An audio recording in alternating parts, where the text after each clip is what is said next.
वही आलोचना पर जहां पर हम लोग बातचीत खत्म किए थे वही से शुरुआत होना है, यानी कि आखिर आलोचना है क्या। और आजकल यहां से भी आपकी परीक्षा में प्रश्न पूछे जाते हैं। अभी तक क्या था, जैसे मान लो पद्य पढ़ रहे, निबंध पढ़ रहे या कोई दूसरी विधा पढ़ रहे, तो ये आलोचना उन सबका निचोड़ है, उन सबका सारांश है। चाहे वो कोई पद्यात्मक रचना हो, चाहे कोई साहित्यकार हो, आलोचनाएं भाई सब पर लिखी गई, चाहे किसी साहित्यकार पर हो, चाहे किसी रचना विशेष पर हो, किसी चाहे काल विशेष पर हो, इन सब पर आलोचनाएं लिखी गई हैं। तो इसलिए आलोचनाएं हम लोग सामान्यतः सबसे अंत में पढ़ते हैं, क्योंकि इसमें सब कुछ आ जाता है। तो आलोचना आखिर है क्या चीज, तो यहां पर शुरुआत में बात होती है कि आलोचना शब्द की जो उत्पत्ति है वो किससे होती है, लुच धातु से होती है।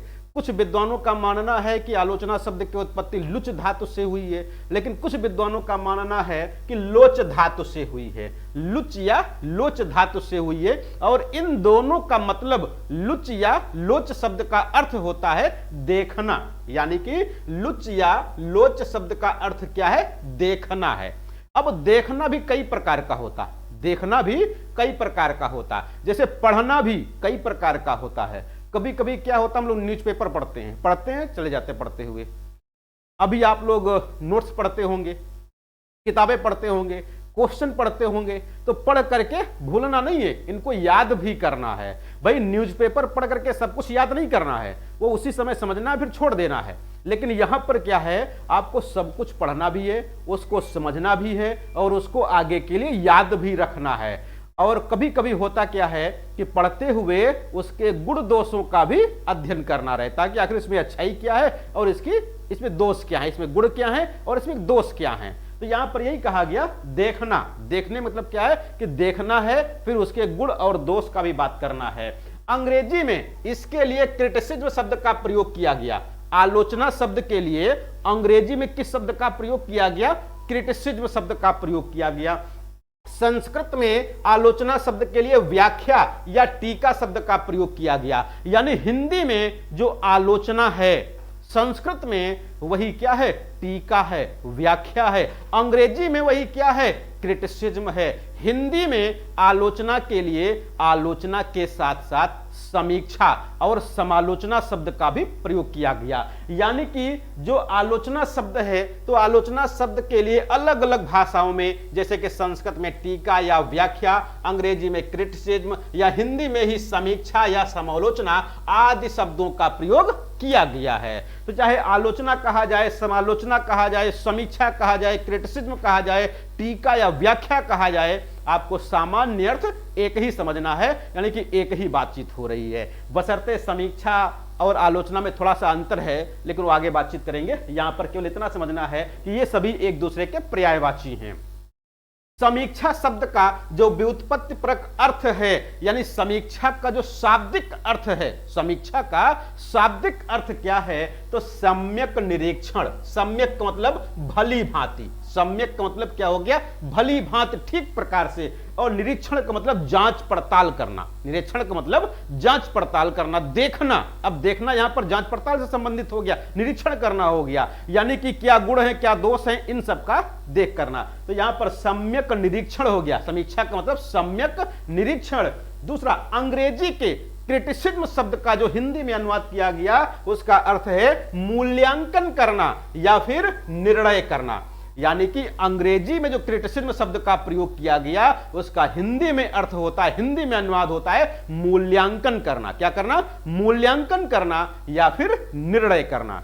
और जो समीक्षा शब्द है उसका अर्थ क्या होता है, सम्यक निरीक्षण। आलोचना शब्द का, आलोचना लुच धातु से बना हुआ, लोच धातु से बना हुआ है, जिसका अर्थ होता है देखना। इन तीनों के अर्थ आपको अलग अलग पता हो गए।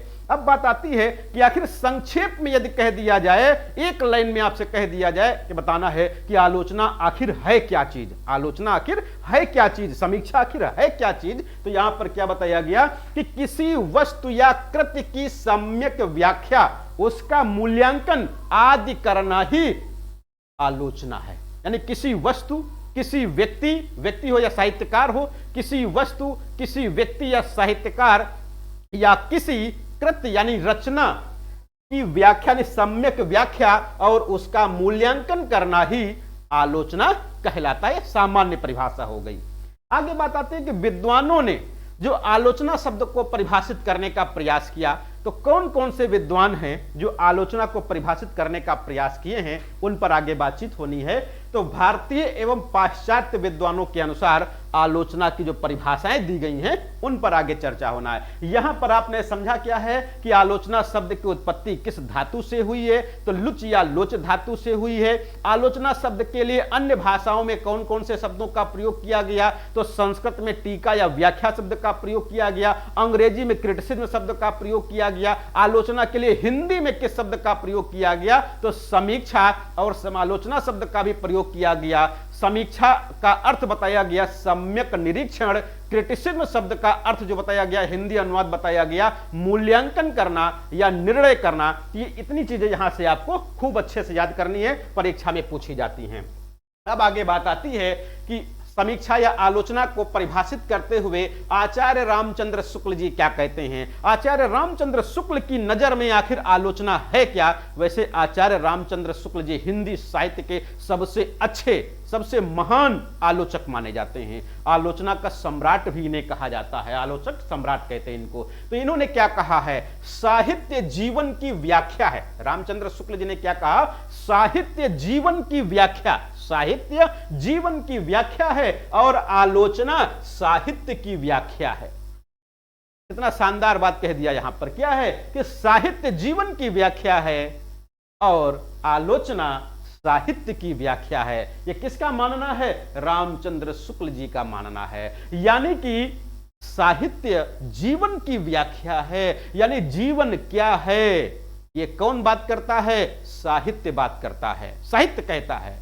दूसरा, आलोचना क्या है, तो आलोचना साहित्य की व्याख्या क्या है, यानी साहित्य में क्या अच्छाई है, क्या बुराई है, क्या गुण है, क्या दोष है, ये कौन बताता है, ये आलोचना बताती है।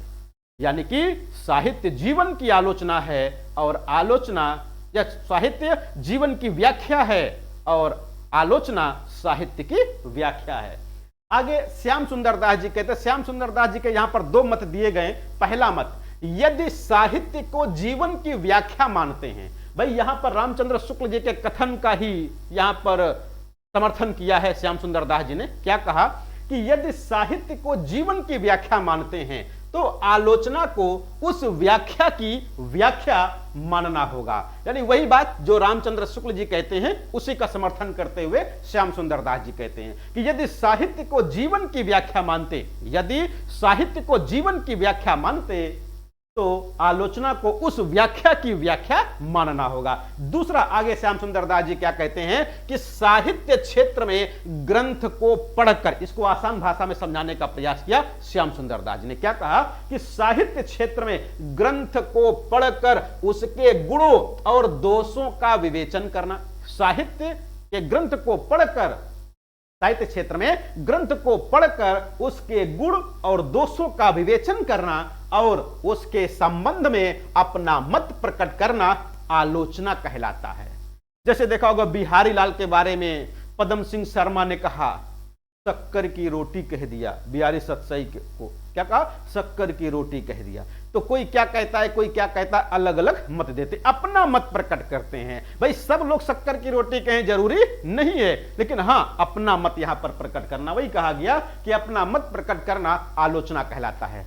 यह आलोचना काव्य, उपन्यास, नाटक, निबंध आदि सभी की हो सकती है। यानी सभी विधाओं में, साहित्य में चाहे जो विधा हो सब पर आलोचना हो सकती है। किसी साहित्यकार पर आलोचना हो सकती है, किसी वस्तु पर आलोचना हो सकती है। ये किसका कहना है, श्याम सुंदर दास जी का कहना है। तो यहां पर तीन परिभाषाएं, एक रामचंद्र शुक्ल जी की जीवन, साहित्य जीवन की व्याख्या है और आलोचना साहित्य की व्याख्या है। श्याम सुंदर दास फिर आगे कहते क्या हैं कि यदि साहित्य को जीवन की व्याख्या मानना है या मानते हैं तो आलोचना को उस व्याख्या की व्याख्या मानते हैं। यह यहां पर कहा गया। आगे अगले विद्वान कौन है, बाबू गुलाब राय। बाबू गुलाब राय के भी दो मत यहां पर दिए गए। बाबू गुलाब राय कहते क्या हैं कि साहित्य और साहित्यकार, साहित्य और साहित्यकार के रहस्य को उद्घाटित करना आलोचना है। यानी साहित्यकार उस साहित्य में क्या रहस्य छुपाया है, क्या बात कहना चाहता है, क्या उद्देश्य है उसका उस साहित्य लिखने का, चाहे साहित्यकार का क्या उद्देश्य है या उस साहित्य का क्या उद्देश्य है जो साहित्यकार ने लिखा है। भाई उद्देश्य का मतलब जो उसमें छिपा हुआ है, जो बात कहना चाह रहा है, जो अपनी बात आप तक पहुंचाना चाह रहा है, उसको उद्घाटित करना, उसको बाहर लाना, उसको प्रकाशित करना ही आलोचना है। किसने कहा है? बाबू गुलाब राय जी ने कहा है। दूसरी एक इनकी व्याख्या आती है कि कवि की कृति का, कवि की कृति, कृति माने रचना, तो कवि की कृति का सभी दृष्टियों से आस्वाद कर पाठकों को उस प्रकार के आस्वाद में सहायता देना है। जैसे इनका मानना यह था कि मान लो कोई साहित्य लिखा गया, कोई रचना लिखी गई, सभी लोग उसका रसास्वादन कर पाए ये जरूरी नहीं है। लेकिन मान लो आप मानस पढ़े और मानस पढ़ करके कुछ चीजें तो आप समझ गए, सभी चीजें नहीं समझ पाए। आलोचक का काम क्या है कि वो मानस को पढ़े, अपना मत के साथ साथ उसके गुण और दोषों को भी आप तक पहुंचाने का प्रयास करे, या जो आलोचक को रसास्वादन हुआ है, जो आनंद की अनुभूति हुई है, या जो उस काव्य का आनंद उसे मिला है, उस आनंद में आपको भी आसानी प्रदान कराए, यानी आपको आसान कराए उस रसास्वादन में, उसका आनंद आप तक पहुंचाने में आपकी सहायता करे, वहां तक उस मर्म तक पहुंचने में आपकी मदद करे। यह कौन करता है? साहित्यकार यानी आलोचक करता है। दूसरा, मिडल्टन मरे, ये पाश्चात्य विद्वान, इन्होंने क्या कहा? कला जीवन की सजगता है। बहुत पूछा जाता है कला जीवन की सजगता है, किसने कहा है? मिडल्टन मरे ने। तो कला जीवन की सजगता है और आलोचना कला की सजगता है। कला जीवन की सजगता है तथा आलोचना कला की सजगता है। ये कौन कहता है? मिडल्टन मरे कहते हैं। ये काव्यशास्त्र में भी आपको मिल जाएगा कहीं ना कहीं। आगे बात आती है, अगले विद्वान कौन है? इनसाइक्लोपीडिया ब्रिटेनिका के अनुसार, इनसाइक्लोपीडिया ब्रिटेनिका के अनुसार एक संस्था है और इन्होंने यानी इसने कैसे परिभाषित किया कि आलोचना का अर्थ, क्या कहा? आलोचना का अर्थ वस्तुओं के गुण दोषों की परख करना। वस्तुओं, अब यहां पर वस्तुओं में वस्तु भी आ जाएगी, कोई स्थान भी आ जाएगा, कोई कवि यानी साहित्यकार भी आ जाएगा और कोई रचना विशेष भी आ जाएगी। तो क्या कहा? आलोचना का अर्थ वस्तुओं के गुण दोषों की परख करना। परख माने पहचान, परख माने पहचान, चाहे वह परख साहित्यिक क्षेत्र की हो अथवा ललित कला के क्षेत्र की। तो यानी कि आलोचना का अर्थ क्या बताया गया? वस्तुओं की गुण दोषों की परख करना। अब वह परख चाहे साहित्यिक क्षेत्र में हो या ललित कला के क्षेत्र में हो। यह कौन कहता है? इनसाइक्लोपीडिया ब्रिटेनिका कहती है। रामधारी सिंह दिनकर आलोचना के संबंध में अपना मत प्रकट करते हुए क्या कहते हैं कि समालोचक में कविगत भावुकता, चिंतन की कोमलता, भावों की प्रवणता और रसग्राहिता होनी ही चाहिए, अन्यथा वह उन मनोदशाओं के धूमिल विश्व में पहुंच ही नहीं सकता जिनमें कविता की सृष्टि की जाती है। यानी कभी कभी देखा होगा कोई आलोचक ऐसा जो जिसकी आलोचना कर रहा है उसके मर्म तक पहुंच ही नहीं पाया। अब किस कारण नहीं पहुंचा? हो सकता है उसकी जो दृष्टि है वो संकुचित रही हो, या उसकी दृष्टि एकांगी रही हो, ऐसा भी हो सकता है। जैसे कबीर दास के ऊपर बताया गया था, कबीर दास के ऊपर रामचंद्र शुक्ल जी ने जो आलोचना की, कबीर दास जी को कवि के क्षेत्र से ही निकाल दिया। अब क्यों निकाला ये तो शुक्ल जी ही बता सकते हैं कि आखिर क्यों निकाला। वो कवि माना ही नहीं है। केशव दास को कवि माना ही नहीं, कहते कि कवि हृदय नहीं मिला था, केशव को कवि हृदय नहीं मिला था। तो कवि क्यों कहते हैं हम लोग? कठिन काव्य का प्रेत क्यों कहते हैं? यानी रीति काल के कवि है, अच्छे कवि है, भक्ति काल के कुछ लोग मानते हैं। यानी कि कवि तो हैं लेकिन शुक्ल जी की नजर हो सकता है वहां तक न पहुंची हो जो वो बात कहना चाहते हो। तो यहां पर दिनकर जी का समझाना यही है, उनके कहने का मतलब यही है कि एक आलोचक की दृष्टि, उसमें गुणग्राहिता, रसग्राहिता आदि तत्वों का होना आवश्यक। जिस उद्देश्य के साथ कविता लिखी गई है वहां तक उसको पहुंचना आवश्यक है। किसने कहा है? रामधारी सिंह दिनकर ने कहा है। ये तो सामान्य सी परिभाषाएं हो गई। खैर परिभाषाएं परीक्षा में आपको बहुत ज्यादा नहीं पूछी जाती हैं, लेकिन पिछली बार एक निबंध की परिभाषा पूछी गई थी, आपको याद होगा, टीजीटी 2021 में। तो अब क्या पूछा जा सकता है, इसकी संभावना नहीं कर सकते, हाँ एक अनुमान लगा सकते कि हाँ ये भी पूछा जा सकता है। तो 3-4 परिभाषाएं आपको दे दी गई हैं, उम्मीद है इन्हीं में से आपकी परीक्षा में मिल जाएगा।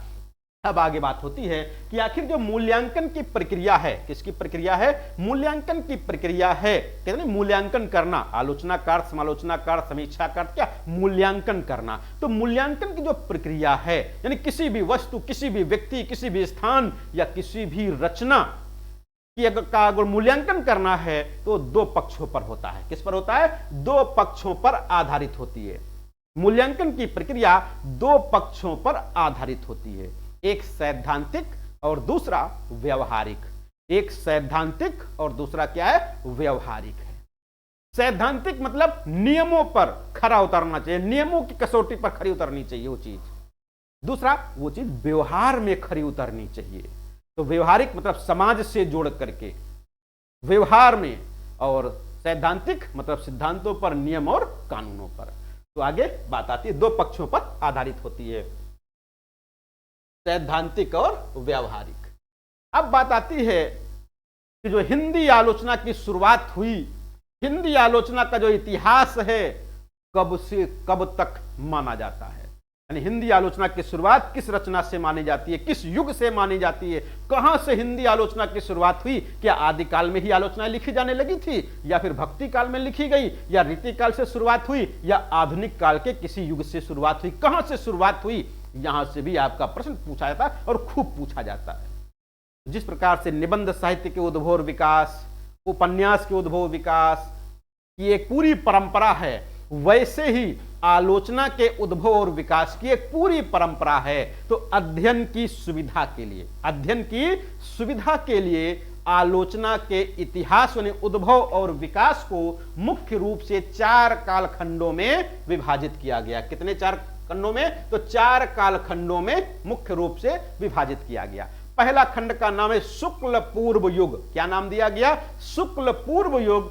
और दूसरा है शुक्ल युग, यानी कि पहला, दूसरा शुक्ल युग, तीसरा शुक्लोत्तर युग, और चौथा समकालीन समीक्षा। किसको कहते हैं, समकालीन समीक्षा। ये 4 भागों में, 4 युगों में, 4 कालखंडों में हिंदी आलोचना के इतिहास को वर्गीकृत करने का प्रयास किया गया है। अलग अलग विद्वान अलग अलग इसको वर्गीकृत करते हैं। तो यहां पर जो दिया गया वो सामान्य मत दिया गया है, किसी विद्वान विशेष के आधार पर ना होकर के जो सामान्य मत है, जो आपकी परीक्षा में पूछा जाता है, वो मत दिया गया है। फिर यहां पर देखो, शुक्ल पूर्व युग का जो समय है 1850 से 1920 ईस्वी तक का समय शुक्ल पूर्व युग आलोचना के अंतर्गत माना जाता है। आचार्य रामचंद्र शुक्ल के नाम पर शुक्ल युग का नामकरण किया गया, और शुक्ल युग का समय 1920 से 1941 ईस्वी तक का निर्धारित किया गया। और फिर शुक्लोत्तर युग का समय 1940 से 1970 का है। 1940 से 1970 ईस्वी तक का जो समय है या जो कालखंड है, इसको समीक्षा के क्षेत्र में या हिंदी आलोचना के क्षेत्र में किस नाम से जानते हैं, तो शुक्लोत्तर युग के नाम से जानते हैं। और 1970 ईस्वी से लेकर के आज तक जो भी समीक्षाएं की गई, जो भी आलोचनात्मक ग्रंथ लिखे गए या जो भी आलोचनाएं की गई, उनको समकालीन समीक्षा के अंतर्गत वर्गीकृत किया गया है।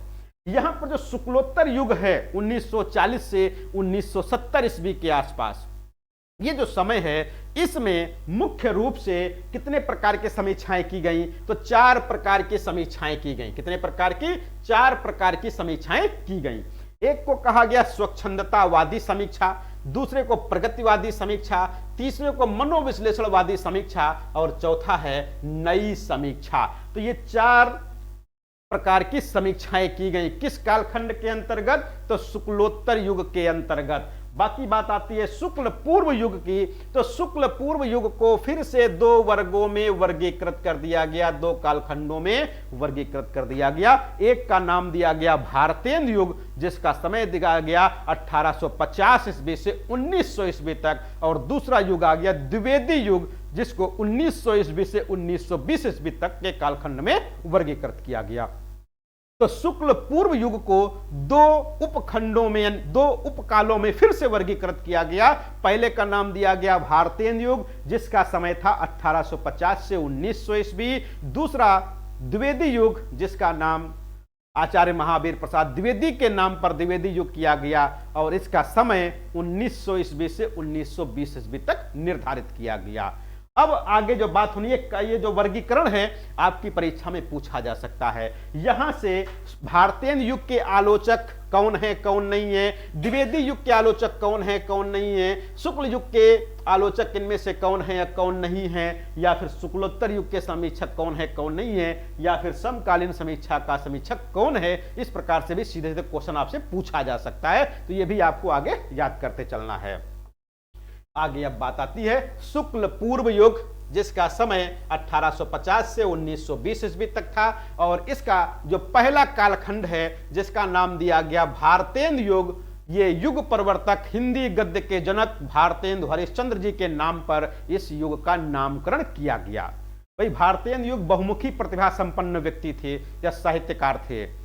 हिंदी गद्य की लगभग सभी विधाओं में, जो उस समय प्रचलित थी, लगभग सभी विधाओं में अपनी लेखनी चलाई है।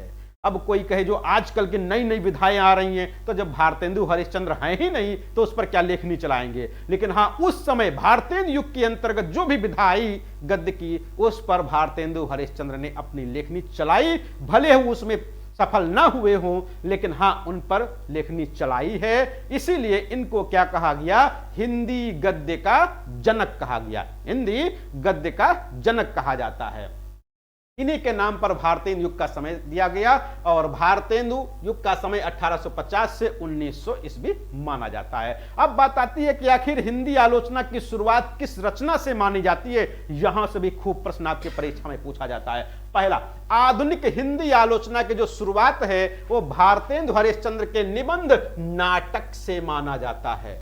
ये कई बार आपकी परीक्षा में पूछा गया है। नाटक की विधा क्या है, नाटक की विधा क्या है। अब नाटक, वो नाटक की बात नहीं हो रही है जो नाटक विधा है।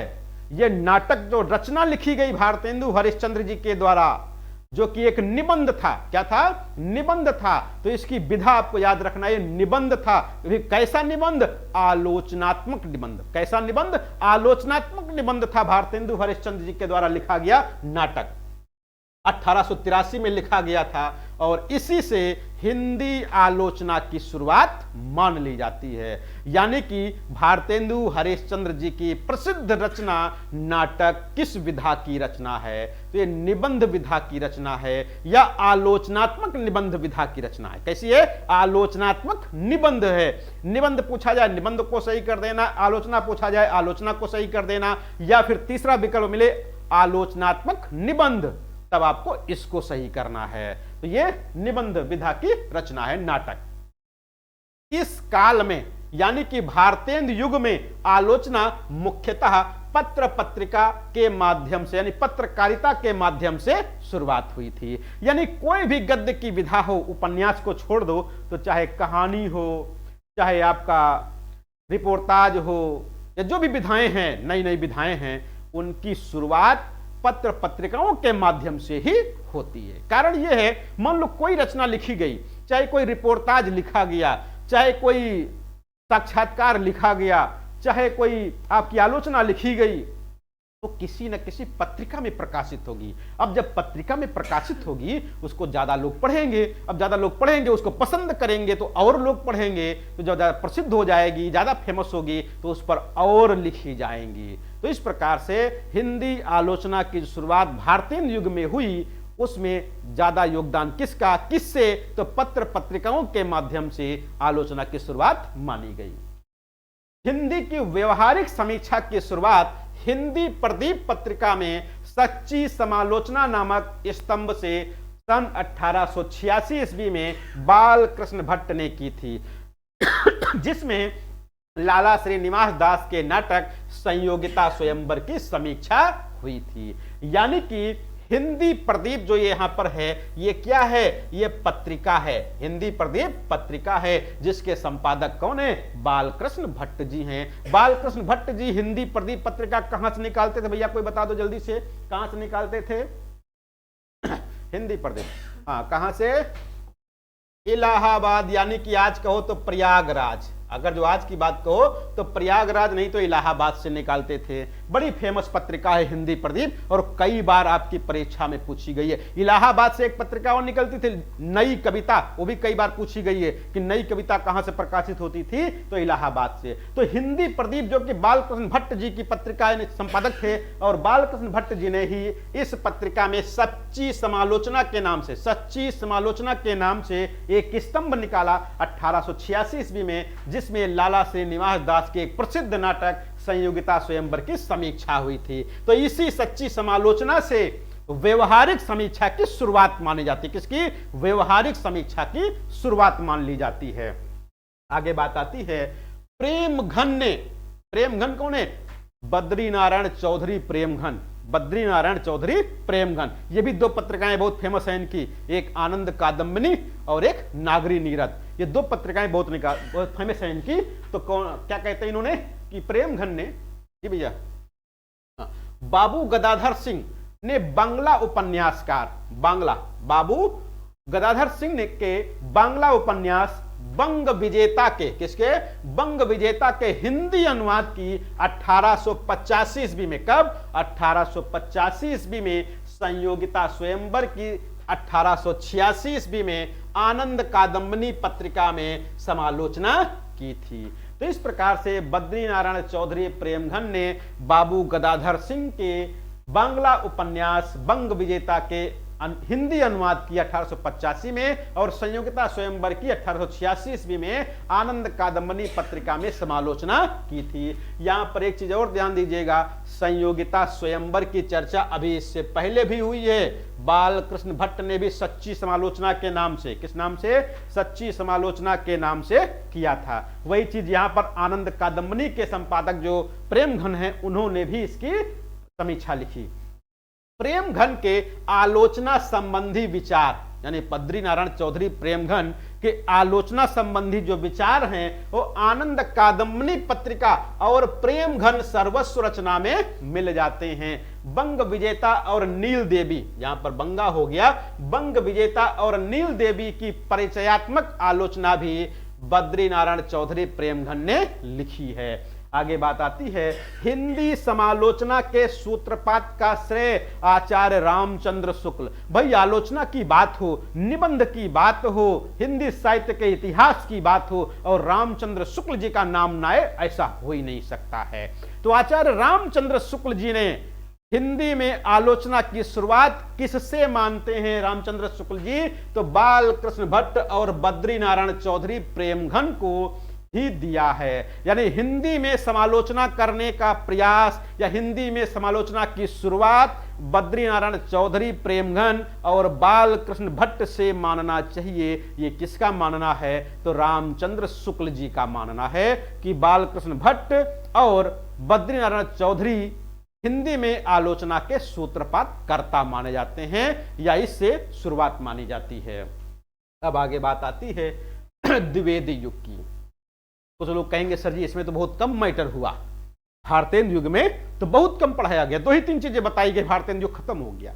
तो भारतेंदु युग में केवल शुरुआत हो रही थी, हो नहीं पाई थी, केवल शुरुआत हुई थी, साहित्य ज्यादा आलोचना में नहीं लिखा गया। द्विवेदी युग आता है, इसमें भी बहुत ज्यादा आलोचनाएं नहीं हो पाएंगी। हाँ, क्या कहा गया द्विवेदी युग? एक तो समय सीमा याद रखना है, 1900 ईस्वी से 1920 ईस्वी तक का समय है द्विवेदी युग का।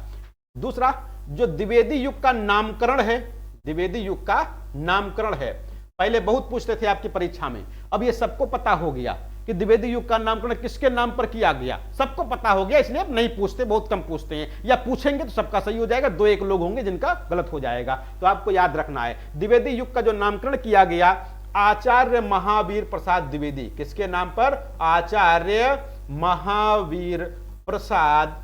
तो आचार्य महावीर प्रसाद द्विवेदी के नाम पर द्विवेदी युग का नामकरण किया गया।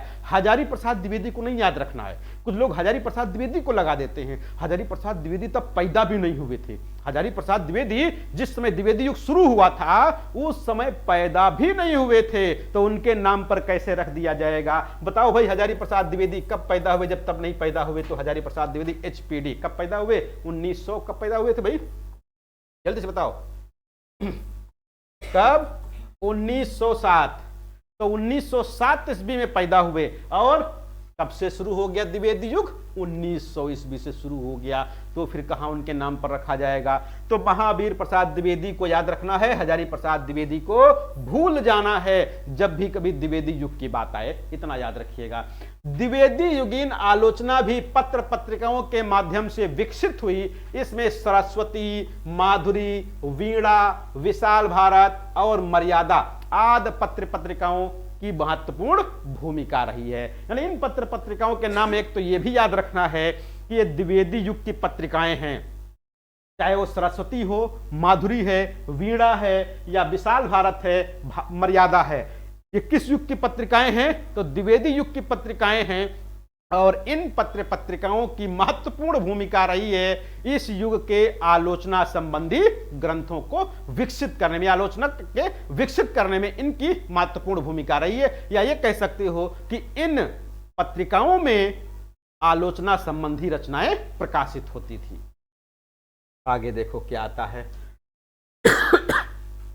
इस युग के प्रवर्तक महावीर प्रसाद द्विवेदी। महावीर प्रसाद द्विवेदी द्विवेदी युग के सर्वाधिक महत्वपूर्ण आलोचक माने जाते हैं। वो तो नाम से ही पता है, उनके नाम पर ही नामकरण कर दिया गया, तो उससे महत्वपूर्ण होंगे ही, तभी नामकरण किया गया। समालोचना समुच्चय इनकी एक बहुत प्रसिद्ध रचना है, समालोचना समुच्चय। शीर्षक में अपनी 20 समालोचनाओं का संकलन महावीर प्रसाद द्विवेदी ने 1930 ईस्वी में प्रकाशित कराया। समालोचना समुच्चय के नाम से किसकी 30 आलोचनाओं का प्रकाशन हुआ? तो महावीर प्रसाद द्विवेदी की आलोचनाओं। किसने प्रकाशन किया? तो महावीर प्रसाद द्विवेदी ने ही प्रकाशन करवाया। तो इसमें अलग का कोई व्यक्ति है ही नहीं। इन्हें हिंदी का प्रथम लोकवादी आचार्य माना जाता है। आचार्य महावीर प्रसाद द्विवेदी को हिंदी का प्रथम लोकवादी आचार्य माना गया है।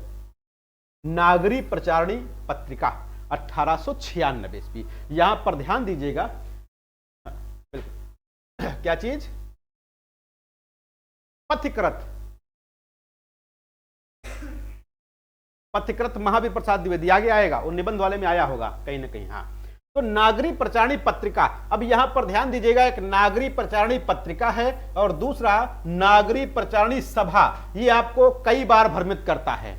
तो नागरी प्रचारणी सभा जब पूछा जाए, नागरी प्रचारणी सभा जब पूछा जाए तो आपको 1893 ईस्वी बताना है। यानी नागरी प्रचारणी सभा की स्थापना कब हुई? तो 1893 ईस्वी में हुई। और नागरी प्रचारणी पत्रिका का संपादन कब हुआ? तो 1896 में हुआ। और यह पत्रिका एक शोध एवं अनुसंधान परक समीक्षा से संबंधित पत्रिका थी। कैसी? शोध एवं अनुसंधान परक समीक्षा से संबंधित ये पत्रिका मानी जाती है। ये कई बार पूछी जाती है, कई बार पूछा गया, निम्नलिखित में से कौन सी पत्रिका, निम्नलिखित में से कौन सी पत्रिका शोधात्मक पत्रिका है या शोध और अनुसंधान से संबंधित पत्रिका है, या कौन सी पत्रिका शोध और अनुसंधान को विकसित करने वाली, आगे बढ़ाने वाली पत्रिका मानी गई? तो कौन सी है? काशी नागरी प्रचारणी पत्रिका। आगे महावीर प्रसाद द्विवेदी, इनकी रचनाएं कौन कौन सी हैं? महावीर प्रसाद द्विवेदी की आलोचनात्मक पुस्तकें कौन कौन सी हैं? यहां पर कुछ ऐसी भी पुस्तकें मिल जाएंगी जो निबंध में भी हम लोग पढ़ के आए होंगे, तो बहुत परेशान होने की आवश्यकता नहीं है, क्योंकि कई रचनाएं ऐसी आपको यहां पर मिलेंगी जो निबंध में भी हम लोग पढ़ के आए हैं। जैसे कि पहली ही रचना पढ़े, भारतेंदु हरिश्चंद्र का नाटक। क्या है? निबंध है, लेकिन आलोचना से संबंधित भी है, यानी कि आलोचनात्मक निबंध है। उसी प्रकार से यहां पर कई ऐसे साहित्यकार होंगे, कई ऐसे आलोचक होंगे जिनकी रचनाएं हम लोग निबंध में भी पढ़ के आए और यहां पर भी पढ़ना है। तो वो क्या होगा? आलोचनात्मक निबंध हो जाएगा वो। तो यहां पर महावीर प्रसाद द्विवेदी के कौन कौन सी रचनाएं हैं? नयसद चरित चर्चा, हिंदी कालिदास की समालोचना, कालिदास की निरंकुशता, आलोचनांजलि, समालोचना समुच्चय और साहित्यालाप, ये इनकी मुख्य रचनाएं हैं जो महावीर प्रसाद द्विवेदी जी के द्वारा लिखी गई। और भी होंगी, लेकिन ये मुख्य हैं जो आपकी परीक्षा में पूछी जा सकती हैं। अब बात आती है सैद्धांतिक समीक्षा से संबंधित द्विवेदी युग में जो आलोचनाएं लिखी गई। द्विवेदी युग में सैद्धांतिक और व्यवहारिक दोनों प्रकार की आलोचनाएं लिखी गई हैं। तो पहले बात हो जाए जो सैद्धांतिक समीक्षाएं हैं और उनके समीक्षक कौन कौन हैं, तो पहले बात आती है लाला भगवान दीन। लाला भगवान दीन, इन्होंने व्यंग्यार्थ मंजूषा के नाम से, यहां पर बहुत ज्यादा याद करने की आवश्यकता नहीं है, बस केवल रचना और आलोचक दोनों का नाम याद रखना है। किसका? रचना का नाम यानी आलोचना का नाम और आलोचक का नाम याद रखना है। तो व्यंग्यार्थ मंजूषा किसने लिखी है? लाला भगवान दीन ने। भारती भूषण किसने लिखा है? तो अर्जुन दास केडिया ने। भारती भूषण नामक आलोचनात्मक ग्रंथ किसने लिखा? तो अर्जुन दास केडिया ने लिखा है। काव्य कल्पद्रुम, रस मंजरी और अलंकार मंजरी के नाम से आलोचनात्मक ग्रंथ किसने लिखा है? कन्हैयालाल पोद्दार ने। किसने लिखा? कन्हैयालाल पोद्दार जी ने लिखा है। रूपक रहस्य बहुत फेमस रचना है, अभी आगे और इस पर बात करेंगे श्याम सुंदर दास पर। तो रूपक रहस्य श्याम सुंदर दास की बहुत प्रसिद्ध रचना है। रस कलश जो कि रस संबंधी काव्यशास्त्रीय ग्रंथ है। कैसा है? रस संबंधी काव्यशास्त्रीय ग्रंथ है। जब कभी काव्यशास्त्र की चर्चा करेंगे वहां पर भी रस कलश की बात होगी। दूसरा, रस कलश रस से संबंधित तो है ही है, आलोचना से संबंधित भी रचना है। रस कलश के रचनाकार कौन है? अयोध्या सिंह उपाध्याय हरियोध जी हैं। कौन है? अयोध्या सिंह उपाध्याय हरियोध जी हैं, रस कलश के रचनाकार हैं। आगे बात आती है व्यवहारिक समीक्षा की। किसकी? व्यावहारिक समीक्षा की बात आती है। उस दिन भी पूछे थे व्यवहारिक भैया सही लिखा है कि गलत लिखा है, ये आपको बता देना फिर से एक बार कि व्यवहारिक सही है या फिर गलत लिखा है। जल्दी से बता दो सही है या फिर गलत है। याद है कि भूल गए? सही है। अच्छा, यानी आज कोई गलत बताने वाला नहीं है। तो देखो व्यवहार कैसे लिखा जाता है? व्यवहार प्लस एक, है ना? व्यवहार प्लस एक। तो जिस भी शब्द में इक प्रत्यय लगता है, क्या लगता है? इक प्रत्यय लगता है, उसका आदि स्वर यानी पहला स्वर वो दीर्घ हो जाता है। क्या होता है? पहला स्वर दीर्घ हो जाता है। तो यहां पर देखो पहला स्वर क्या है? छोटा आ है। तो जब हम एक प्रत्यय जोड़ेंगे तो ये दीर्घ हो जाएगा यानी कि बड़ा आ हो जाएगा। बाकी जो हमारा लिखा है उसको वैसे ही लिख देना है। तो व्यावहारिक हो गया। यहां पर दो शब्द आपको याद रखना है, एक चमत्कारिक। क्या है? चमत्कारिक। और दूसरा क्या बताए थे? प्रशासनिक। ये दो शब्द आपको खूब अच्छे से याद रखना जो पूछे जाते हैं। बाकी एक आध शब्द और भी होंगे इसे। तो ये दो शब्द आपको याद रखना है कि इन दो शब्दों में एक प्रत्यय तो लगता है लेकिन इसका पहला स्वर दीर्घ नहीं होता है। क्या होता है?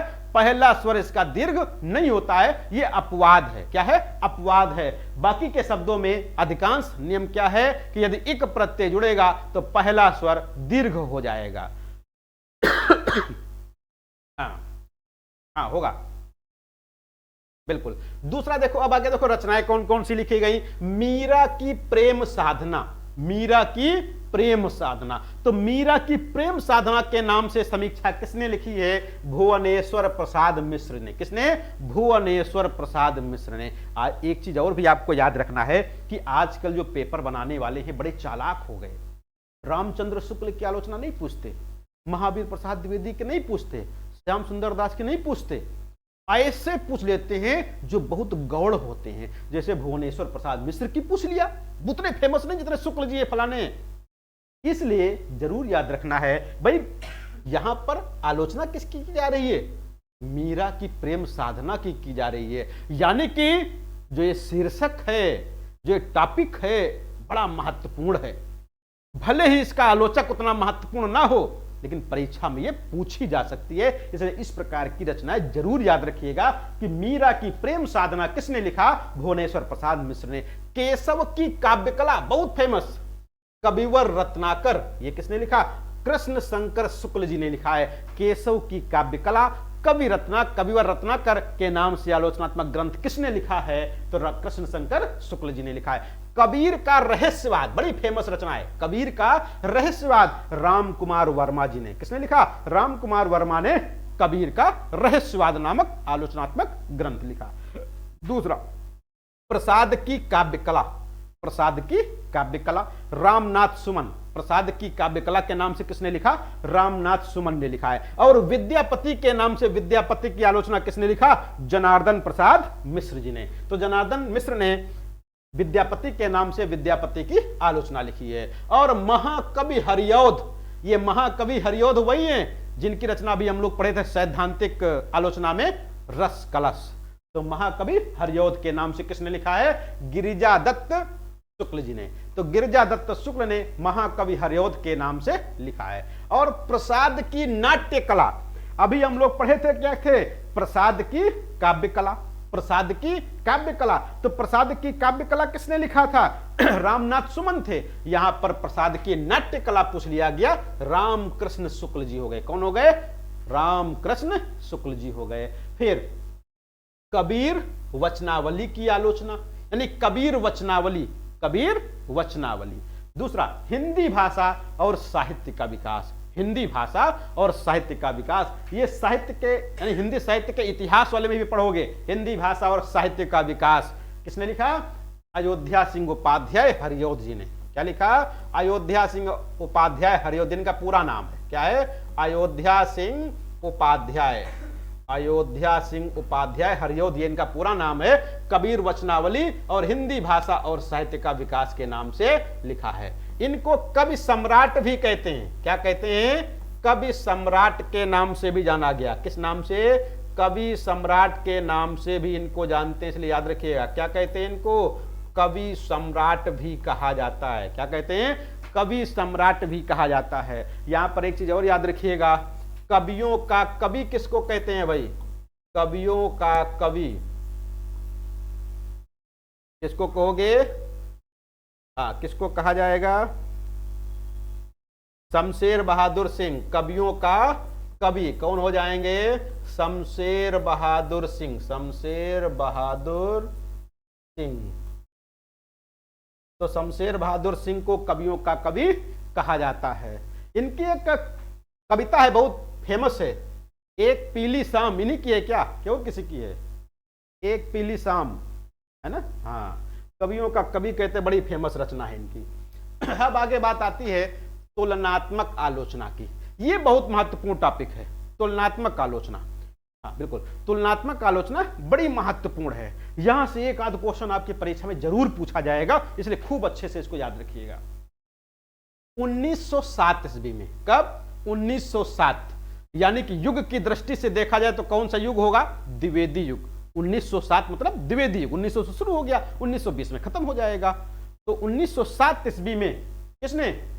पद्म सिंह शर्मा, यानी पद्म सिंह शर्मा ने सरस्वती पत्रिका में विहारी और सादी, किसकी? विहारी और सादी। सादी कौन है? फारसी के कोई कवि हैं। तो विहारी और सादी की तुलनात्मक समीक्षा की। इसी से तुलनात्मक आलोचना की शुरुआत मानी जाती है। यहां पर दो प्रश्न पूछे जाते हैं आपकी परीक्षा में। तुलनात्मक आलोचना का जनक, तुलनात्मक आलोचना का जनक।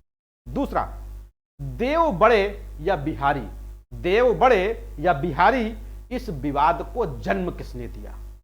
तो देव बड़े या बिहारी, इस विवाद को जन्म कोई दूसरा देता है, लेकिन तुलनात्मक आलोचना की शुरुआत कोई दूसरा कर रहा है।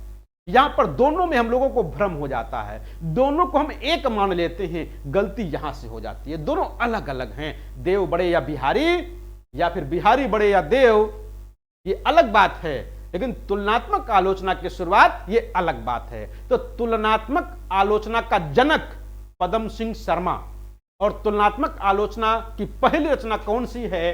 तो बिहारी और सादी, यानी जो फारसी के कवि सादी हैं, इनकी तुलनात्मक समीक्षा की गई थी, और इसी से तुलनात्मक आलोचना की शुरुआत मान ली जाती है। और मिश्र बंधुओं, कौन है? मिश्र बंधुओं। अब यहां से ध्यान दीजिएगा, मिश्र बंधुओं में 3 बंधु हैं। वैसे 4 बंधु थे ये, लेकिन 3 बंधु साहित्यकार थे, और तीनों बंधु मिलकर के रचना करते थे। ये 3 बंधु कौन कौन है? परीक्षा में खूब पूछा गया है। गणेश बिहारी, श्याम बिहारी और सुखदेव बिहारी। गणेश बिहारी मिश्र, श्याम बिहारी मिश्र और सुखदेव बिहारी मिश्र, ये 3 मिश्र बंधु के नाम से रचनाएं करते थे। 3 भाई थे, रचना करते थे।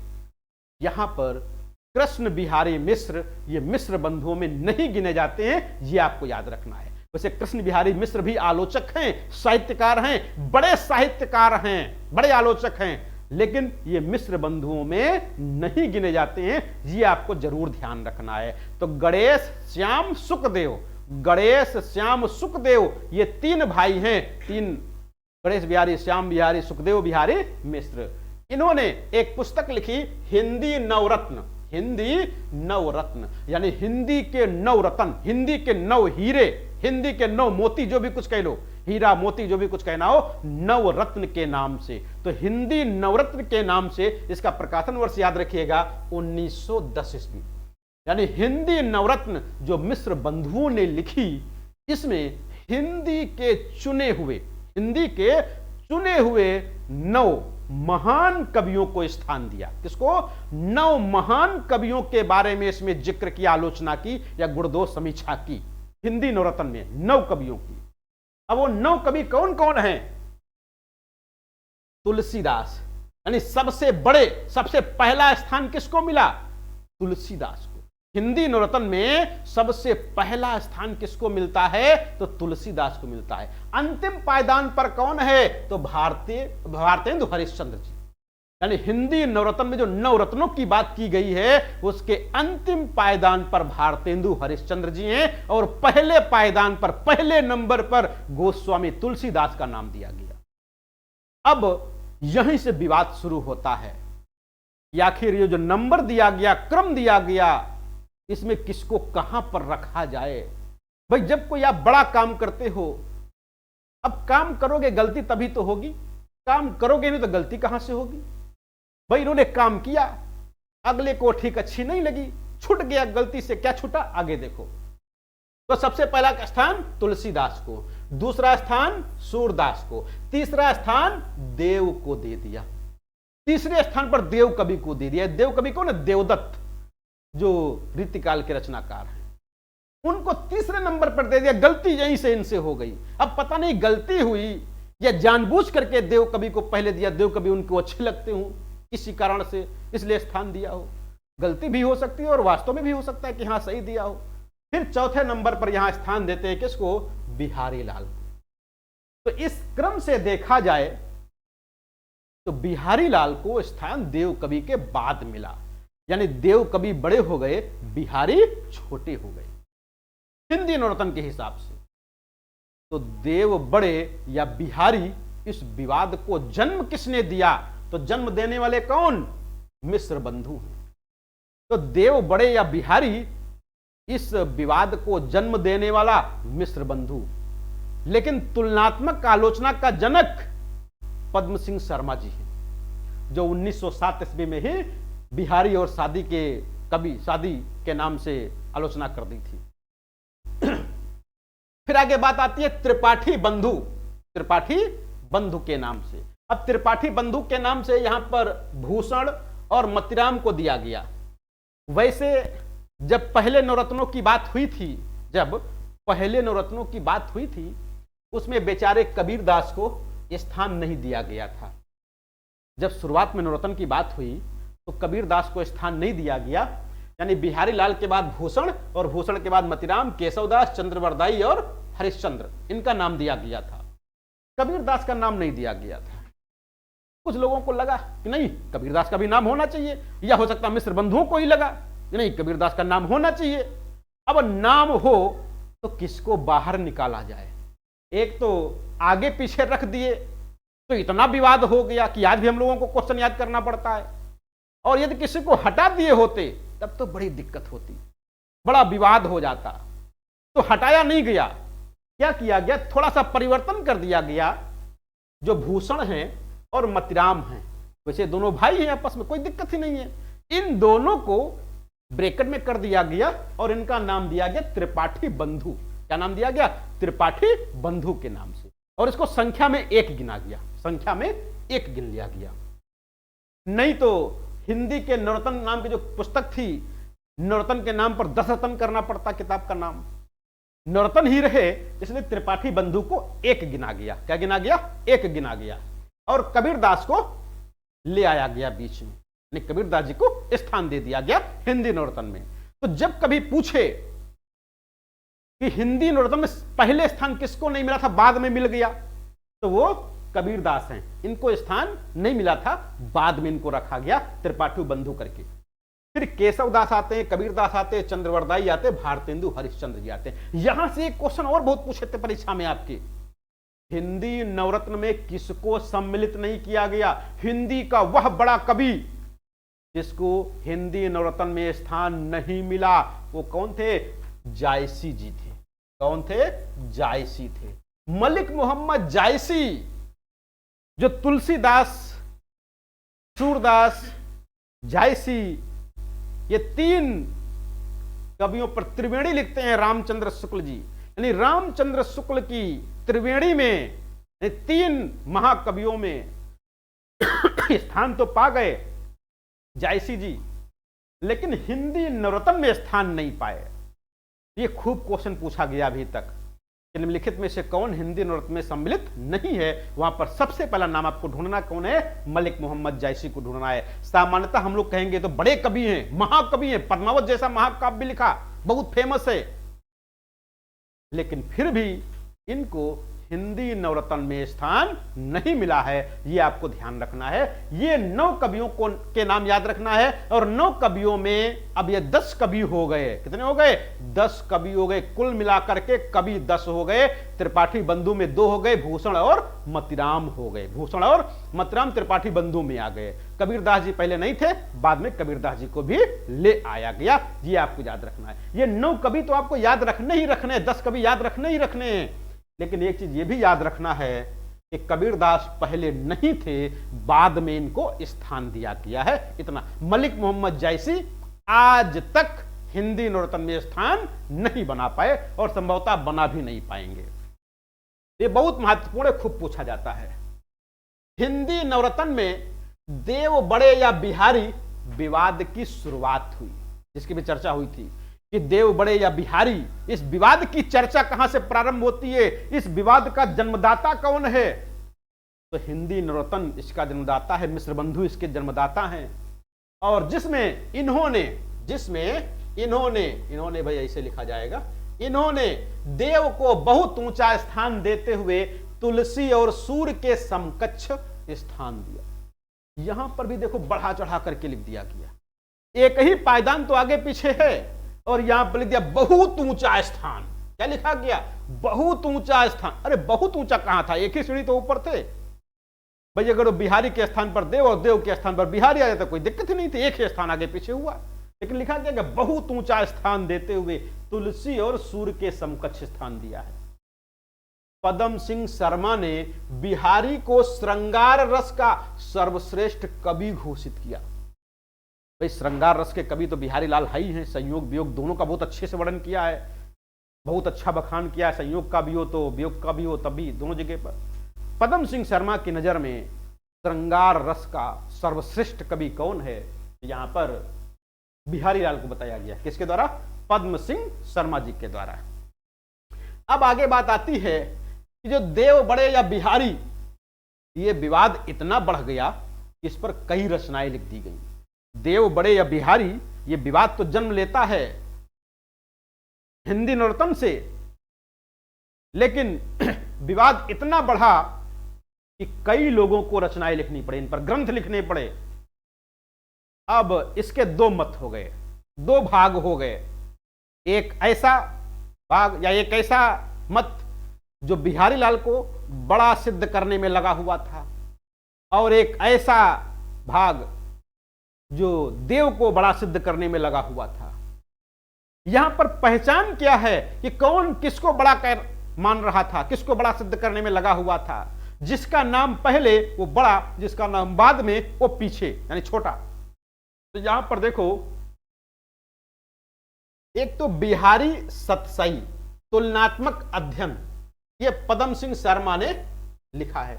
बिहारी सतसई तुलनात्मक अध्ययन के नाम से एक रचना लिखी गई पदम सिंह शर्मा जी के द्वारा, जिसमें बिहारी लाल को बड़ा कवि घोषित किया गया। किसके द्वारा? बिहारी लाल को बड़ा कवि घोषित किया गया। देव और बिहारी के नाम से कृष्ण बिहारी मिश्र ने लिखा। किसने? कृष्ण बिहारी मिश्र ने देव और बिहारी के नाम से लिखा। जिसमें देव कवि को बड़ा कवि माना। बिहारी और देव के नाम से एक रचना लिखी गई, लाला भगवान दीन ने लिखा और बिहारी लाल को बड़ा कवि कहा। एक तो मिश्र बंधु जन्म देने वाले हैं, कहां पर? हिंदी नवरत्न में। अब यहां पर 3 ग्रंथ लिखे गए, जिनमें से 2 लोग बिहारी को बड़ा बता रहे और कृष्ण बिहारी मिश्र ये देव कवि को बड़ा बता रहे। इन रचनाओं के भी नाम याद रखिएगा, इनके आलोचक के नाम याद रखिएगा, यहां से पूछा जाता है। अब बात आती है शुक्ल युग 1920 से 1940 ईस्वी की बात आती है। वैसे रामचंद्र शुक्ल के बारे में अगर बात किया जाए तो रामचंद्र शुक्ल के कई आलोचनात्मक ग्रंथ, रामचंद्र शुक्ल के कई आलोचनात्मक ग्रंथ या कई निबंधात्मक ग्रंथ द्विवेदी युग में भी प्रकाशित हो चुके थे, क्योंकि रामचंद्र शुक्ल 1884 में पैदा हुए थे। 1884 में बस्ती जिले के अगोना नामक गांव में चंद्रवली पांडे जी के यहां 1884 में पैदा हुए।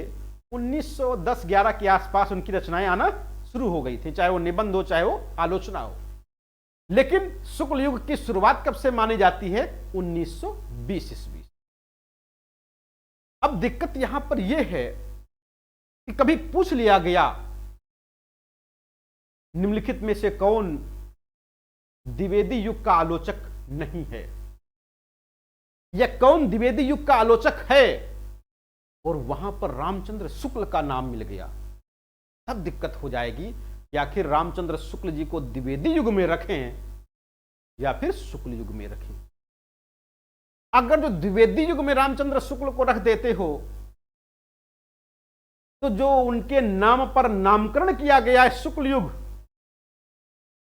इसकी सार्थकता भिन्न हो जाएगी, भिन्न हो जाएगी, क्योंकि इनके नाम पर भी रखना नहीं चाहिए। द्विवेदी युग में भी है, यहां पर भी है।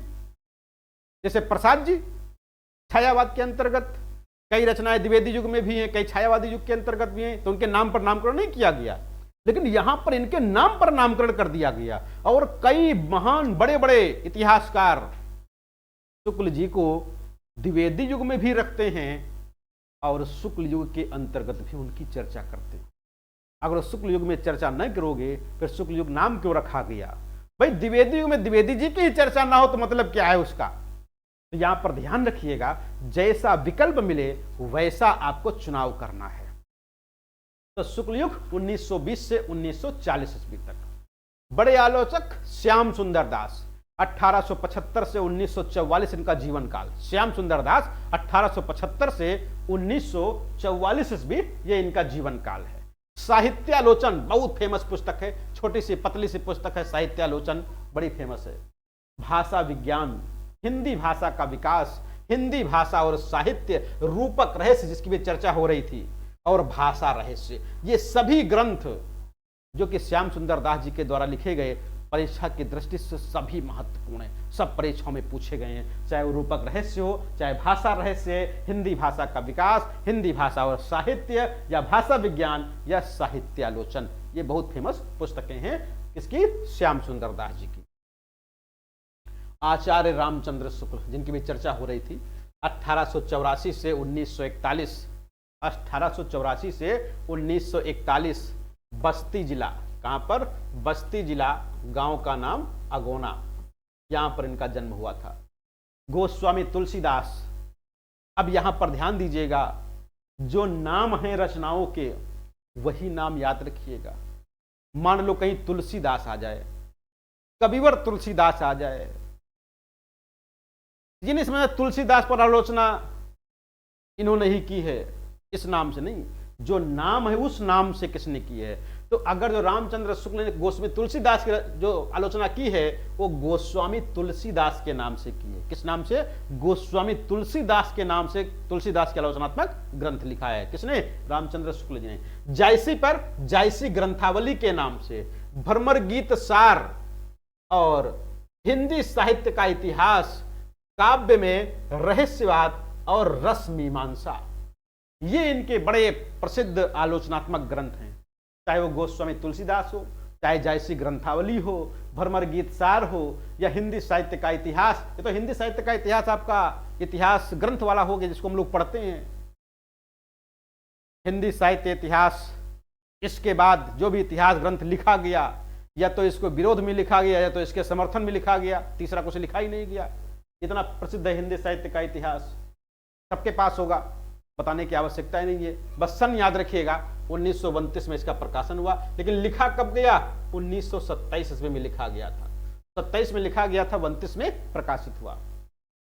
आगे बाबू गुलाब राय, रामचंद्र शुक्ल जी पर कई तथ्य हैं जिनकी चर्चा अभी आगे करेंगे। बाबू गुलाब राय 1888 से 1963, बाबू गुलाब राय 1888 से 1963 यह इनका जीवन काल है। नवरस के नाम से लिखा, किस नाम से? नवरस, सिद्धांत और अध्ययन, काव्य के रूप, ये इनके 3 ग्रंथ आलोचनात्मक बहुत फेमस हैं। नवरस, सिद्धांत और अध्ययन, काव्य के रूप। फिर पदुमलाल पुन्नालाल बख्शी, कौन है? पदुमलाल पुन्नालाल बख्शी जी हैं, 1894 से 1971। पदुमलाल पुन्नालाल बख्शी, इनका एक बहुत फेमस निबंध है, क्या लिखूं। हाई स्कूल में हम लोग पढ़ाते, क्या लिखूं। पोते पोतियां इनके पास पहुंची थी निबंध लिखवाने के लिए, और क्या लिखूं पूछ करके पूरा निबंध ही लिख दिया। इतने बड़े साहित्यकार। इनका एक ग्रंथ है हिंदी साहित्य विमर्श, जो कि हिंदी साहित्य का इतिहास है, पतली सी पुस्तक, छोटी सी। तो हिंदी साहित्य विमर्श किसने लिखा? पद्मलाल पुन्नालाल बख्शी जी ने लिखा। विश्व साहित्य के नाम से भी इनकी एक रचना आई। तो विश्व साहित्य और हिंदी साहित्य विमर्श किसने लिखा है? पद्मलाल पुन्नालाल बख्शी जी ने लिखा है। फिर सूर्यकांत त्रिपाठी निराला, अब कुछ लोग कहेंगे शुक्ल जी, सॉरी, जो सूर्यकांत त्रिपाठी निराला हैं ये तो छायावादी युग के कवि हैं। तो कवि छायावाद के हैं।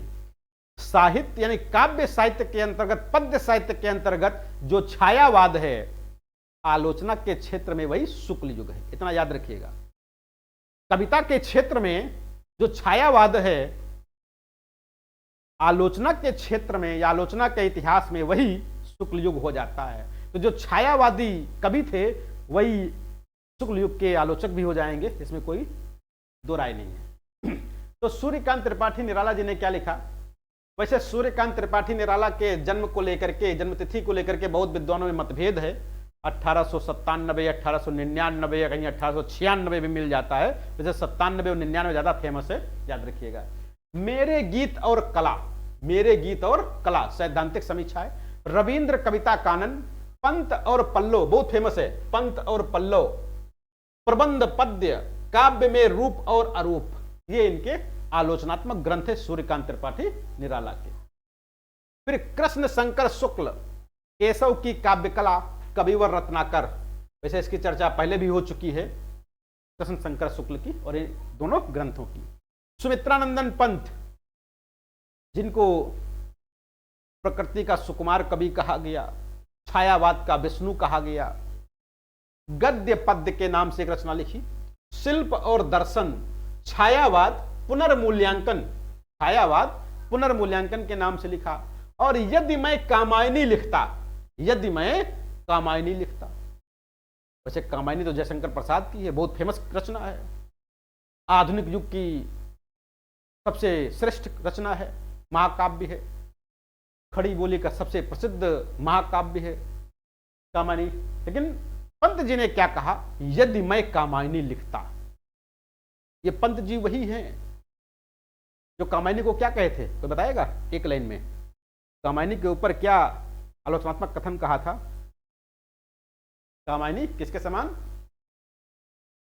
हिंट कर दिया भाई, कामायनी किसके समान?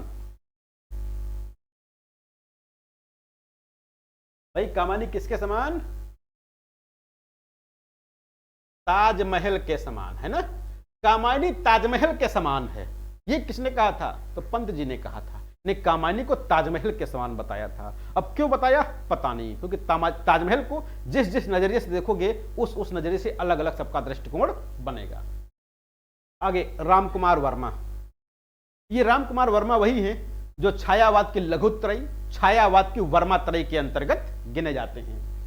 साहित्य शास्त्र और साहित्य समालोचना, साहित्य शास्त्र और साहित्य समालोचना के नाम से रामकुमार वर्मा ने लिखा है। दोनों पुस्तकें बहुत फेमस हैं।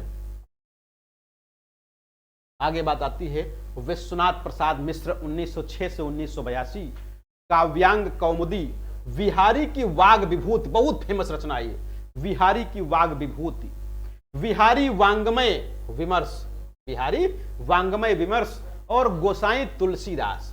ये बहुत महत्वपूर्ण है, आपको याद रखिएगा। गोसाई तुलसीदास, एक गोस्वामी तुलसीदास है जो रामचंद्र शुक्ल जी ने लिखा है। गोस्वामी तुलसीदास रामचंद्र शुक्ल, और गोसाई तुलसीदास ये विश्वनाथ प्रसाद मिश्र की है।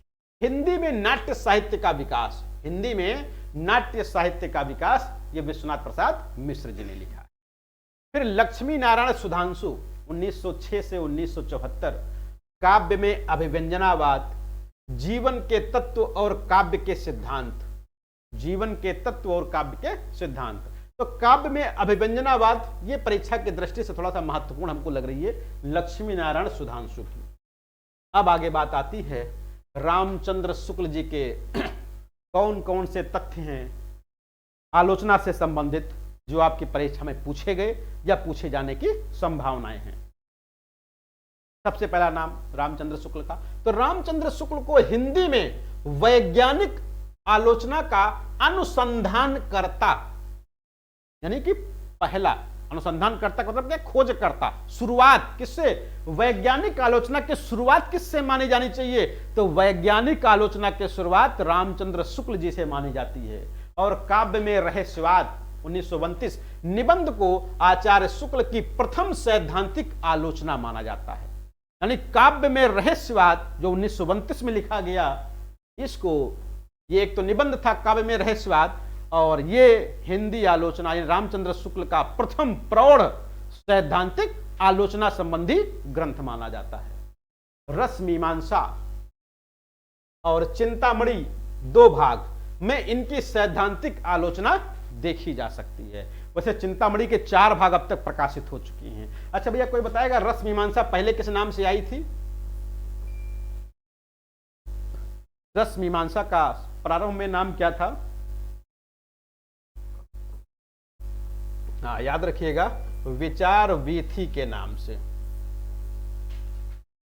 विचार वीथी या विचार वीथी, वैसे वीथी होगा, बड़ी की मात्रा होगी, तो विचार वीथी के नाम से पहले आया था। तो विचार वीथी का बाद में नाम क्या हो गया? रस मीमांसा हो गया। हिंदी साहित्य का इतिहास ऐतिहासिक आलोचना के क्षेत्र में बहुत महत्वपूर्ण है। हाँ क्या चीज? चिंतामणि आया। अच्छा चिंतामणि आया पहले। अच्छा चिंतामणि है, गड़बड़ कर लो, गड़बड़ हो गया भाई। चिंतामणि, तो चिंतामणि विचार वीथी के नाम से पहले, रस मीमांसा तो रस मीमांसा के नाम से आज भी है ना। दूसरा, अरे यार गड़बड़ कर रहे हो क्या?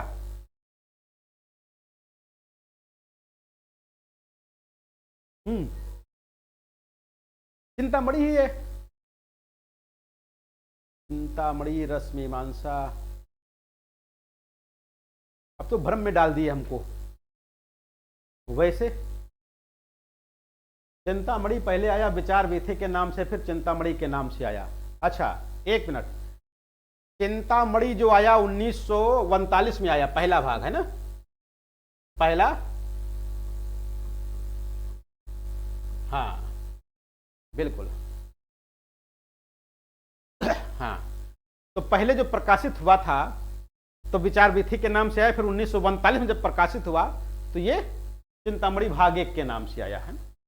हाँ तो शुक्ल जी ने कला कला के लिए, शुक्ल जी ने कला कला के लिए और कला जीवन के लिए इसका समन्वय अत्यंत जरूरी समझा। जब हम लोग काव्यशास्त्र पढ़े थे तो वहां पर बताए थे कला जीवन के लिए, कला कला के लिए, और दोनों का समन्वयवादी दृष्टिकोण वाले आलोचक कौन कौन से हैं? तो यहां पर जो रामचंद्र शुक्ल जी हैं, कला कला के लिए और कला जीवन के लिए, इन दोनों का समन्वय करने वाले आलोचक हैं। यह समन्वय अत्यंत जरूरी माना है। लक्ष्मी नारायण सुधांशु कला कला के लिए सिद्धांत के पक्षधर माने जाते हैं, और रामचंद्र शुक्ल को हिंदी का पथिकृत आचार्य कहा जाता है। अभी ये बात दीक्षित जी बता रहे थे कि महावीर प्रसाद द्विवेदी के बारे में कहा गया। अरे नहीं भाई, किसके बारे में? पथिकृत आचार्य किसको कहा गया? रामचंद्र शुक्ल जी को। रामचंद्र शुक्ल जी को हिंदी का पथिकृत आचार्य कहा गया। क्या कहा गया? पथिकृत आचार्य। पथिकृत मार्गदर्शक, मार्ग बनाने वाला, तो पथिकृत आचार्य कहा गया। कविता क्या है? ये निबंध बहुत फेमस है। कविता क्या है? इसमें रामचंद्र शुक्ल जी एक जगह पर लिखते हैं काव्य क्या है, कविता क्या है, उसकी परिभाषा। ये जब हम लोग काव्य शास्त्र पढ़ेंगे वहां पर भी चर्चा होती है। ये पंक्ति बहुत पूछी जाती है आपकी परीक्षा में। तो क्या कहा गया?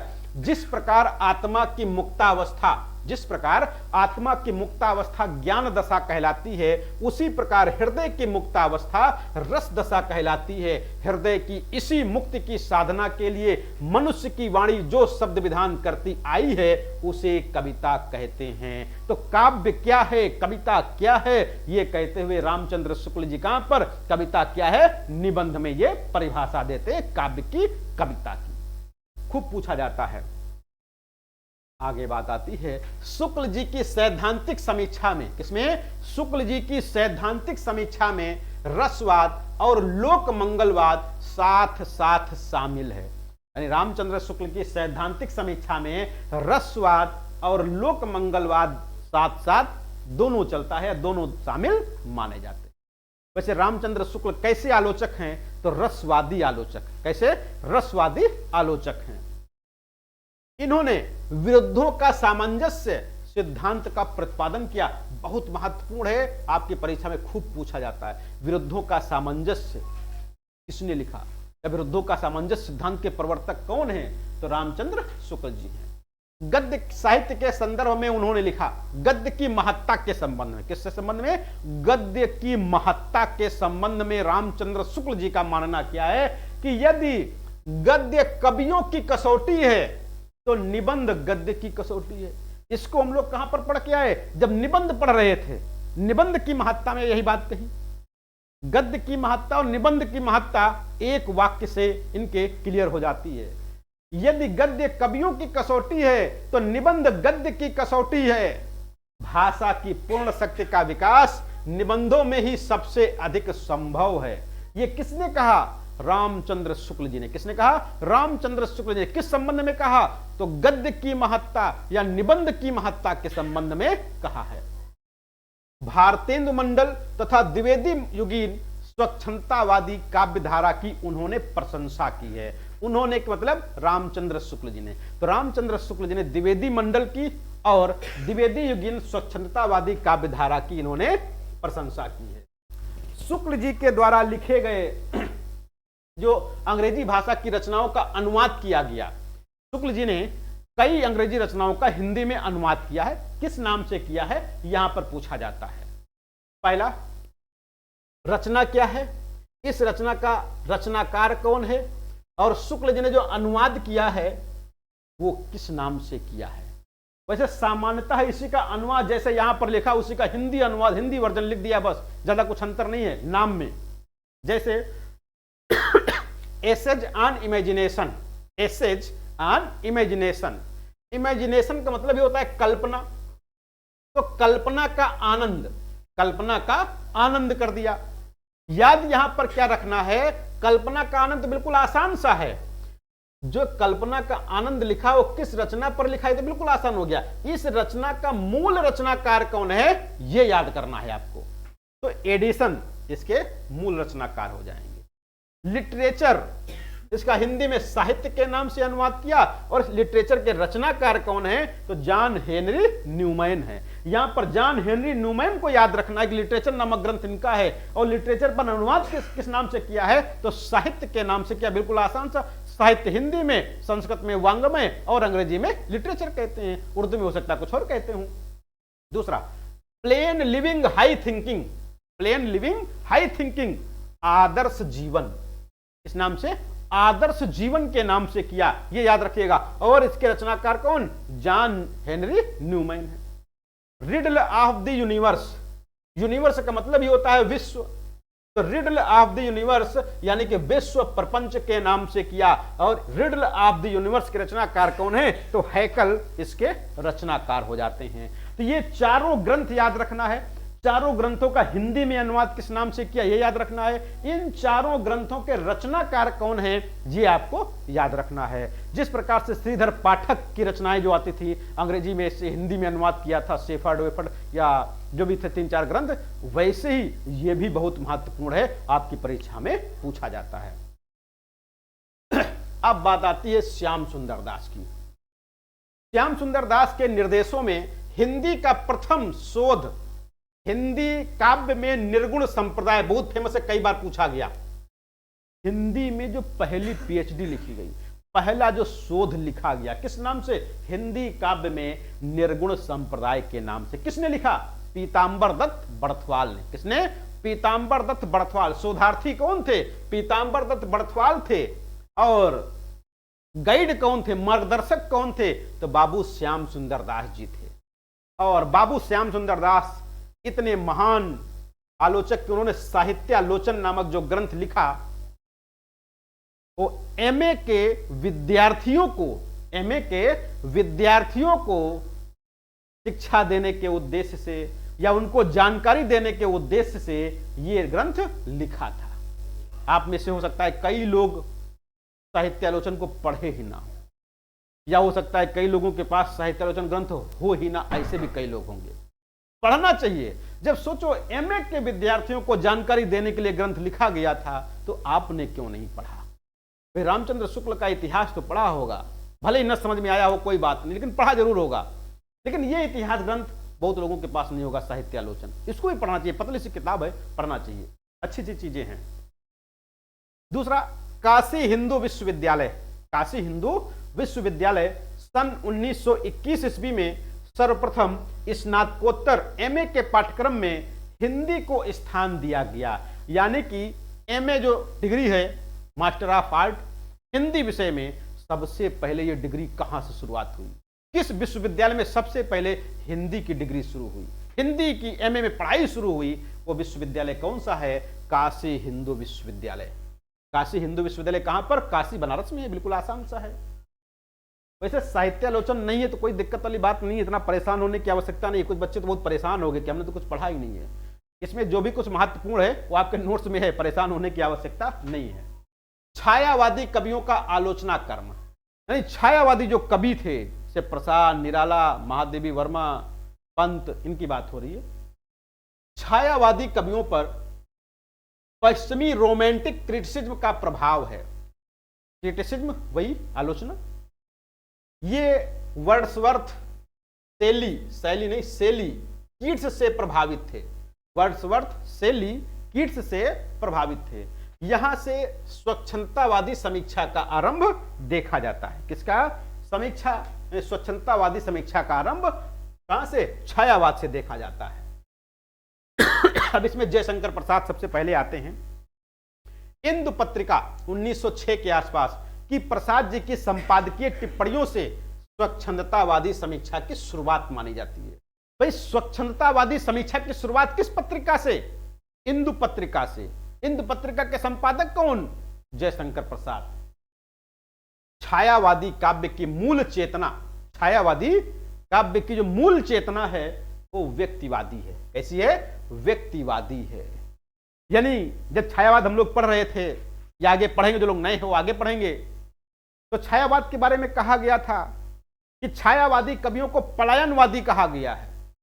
छायावादी कवियों को पलायनवादी कहा जाता है। क्यों कहा जाता है, क्यों कहा गया है, क्योंकि छायावादी कवि वास्तविक दुनिया से मुंह मोड़कर कल्पना लोक में विचरण करते नजर आते हैं। इस कारण से छायावादी कवियों को पलायनवादी कवि घोषित कर दिया गया, पलायनवादी कह दिया गया।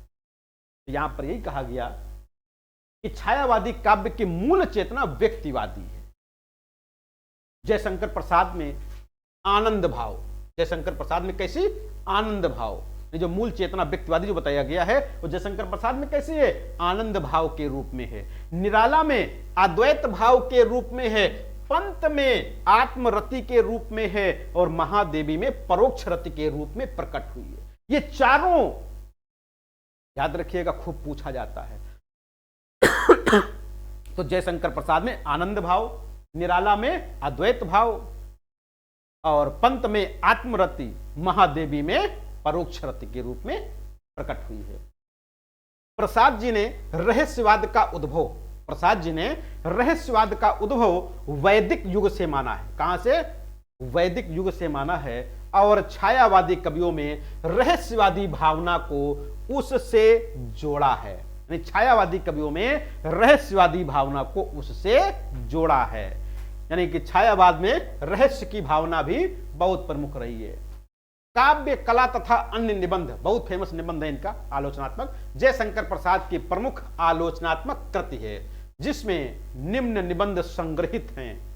काव्य और कला, नाटकों में रस का आरंभ, रहस्यवाद, रंगमंच, नाटकों में रस का प्रयोग और छायावाद, ये 6 मुख्य निबंध हैं जो कला, काव्य कला तथा अन्य निबंध के नाम से जो आलोचनात्मक रचना आई उसमें ये संकलित हैं।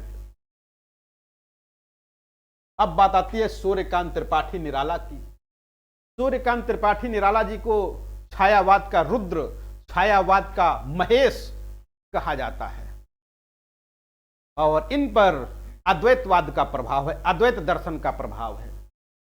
सूर्यकांत त्रिपाठी निराला कविता के बारे में कहते हैं, वह परिवेश की पुकार है। क्या है? वह परिवेश की पुकार है। परिवेश का मतलब वातावरण, परिवेश का मतलब वातावरण, यानी कि साहित्यकार अपनी कविता में, साहित्यकार अपने साहित्य में किसको चित्रित करता है?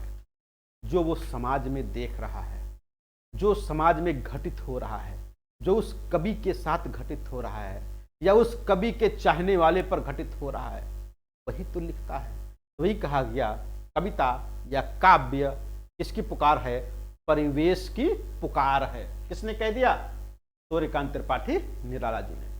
निराला जी ने प्रायः अपने ऊपर लगाए गए आक्षेपों के उत्तर में ही अधिकांश आलोचनाएं लिखी हैं। आप समझ सकते हो इस कथन से कि सूर्यकांत त्रिपाठी निराला की जो आलोचनात्मक ग्रंथ होंगे, आलोचनाएं होंगी, वो कैसी होंगी।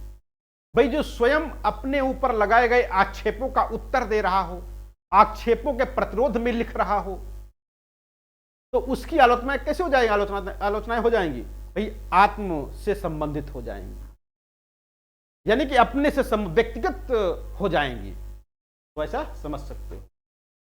निराला ने विद्यापति और चंडीदास पर अच्छी आलोचना लिखी है। निराला जी ने विद्यापति और चंडीदास पर अच्छी आलोचना लिखी है। विद्यापति पर एक पंक्ति कही थी निराला जी ने। क्या कहा था? नागिन के पदों की लहर, है ना? क्या कहा था? पदावली को, है ना? जो विद्यापति की पदावली है उसके पदों को क्या कहा था? नागिन की लहर कहा था। इसी रचना में कहा होगा। निराला ने हिंदी का जातीय छंद कवित्व को माना है। वैसे सूर्यकांत त्रिपाठी निराला मुक्तक छंद के प्रणेता हैं, मुक्तक छंद के आविष्कर्ता हैं। ने आविष्कार किया, खोज किया, मुक्तक छंद का सबसे पहले प्रयोग किया जूही की कली में। लेकिन यहां पर सूर्यकांत त्रिपाठी निराला जातीय छंद किसको मानते हैं? तो कवित्व को मानते हैं। याद रखिएगा कि निराला की नजर में हिंदी का जातीय छंद कौन है? तो कवित्व है, जो हिंदी का जातीय छंद है। सुमित्रानंदन पंत। सुमित्रानंदन पंत पहले ऐसे छायावादी कवि हैं जिन्होंने छायावादी कविता के पक्ष में आलोचना की है। छायावादी कविता के पक्ष में आलोचना करने वाले पहले आलोचक सुमित्रानंदन पंत जी। इन्होंने क्या कहा? पंत ने कविता को हमारे परिपूर्ण क्षणों की वाणी कहा है। कविता हमारे परिपूर्ण क्षणों की वाणी है। किसने कहा? कविता हमारे परिपूर्ण क्षणों की वाणी है, पंत जी ने कहा। बहुत पूछा जाता है आपके परीक्षा में। युगपथ छायावाद पुनर्मूल्यांकन नामक शीर्षक से पंत ने स्वतंत्र समीक्षाएं लिखी हैं। यदि मैं कामायनी लिखता, पुस्तक में पंत जी ने विवेच्य ग्रंथ की संतुलित समीक्षा की है, यानी कामायनी की अच्छी समीक्षा की है। यदि मैं कामायनी लिखता, पंत जी ने। महादेवी वर्मा। महादेवी वर्मा का विवेचनात्मक गद्य बड़ी फेमस पुस्तक है। महादेवी वर्मा का विवेचनात्मक गद्य। इस ग्रंथ में महादेवी की समीक्षात्मक भूमिकाओं का गंगा प्रसाद पांडे ने प्रकाशन करवाया था। यहां पर एक प्रश्न यह भी पूछा जाता है कि महादेवी वर्मा की समीक्षात्मक रचनाओं का प्रकाशन किसने करवाया? तो गंगा प्रसाद पांडे जी ने करवाया था। दूसरा, महादेवी वर्मा के महत्वपूर्ण समीक्षात्मक निबंध यथार्थ और आदर्श, किसमें? यथार्थ और आदर्श, छायावाद और रहस्यवाद, ये दो इनके ग्रंथ हैं। कौन कौन से? पहला यथार्थ और आदर्श, दूसरा छायावाद और रहस्यवाद। ये दो ऐसे ग्रंथ हैं महादेवी वर्मा के जो समीक्षात्मक निबंध इसमें संकलित किए गए हैं। ये बात हमारी होती है किस पर? शुक्ल युग की समीक्षा पर। अब आगे हम लोग बातचीत करेंगे कल शुक्लोत्तर युग की समीक्षा पर। शुक्लोत्तर युग के कौन कौन से समीक्षक हैं, उनकी रचनाएं कौन कौन सी हैं, यहां से आलोचना की शुरुआत और ज्यादा ग्रंथ यहां पर मिलना शुरू हो जाएंगे। जहां तक भैया कोई प्रश्न, कोई डाउट हो तो हम लोग बातचीत कर सकते हैं। और संभवतः सोमवार या मंगलवार से आपकी प्रश्नोत्तरी जो शुरू होना है, यानी कि जो प्रश्नावली शुरू होना है, वो सोमवार से शुरू हो जाएगी। उसके लिए भी आप लोग तैयार रहें।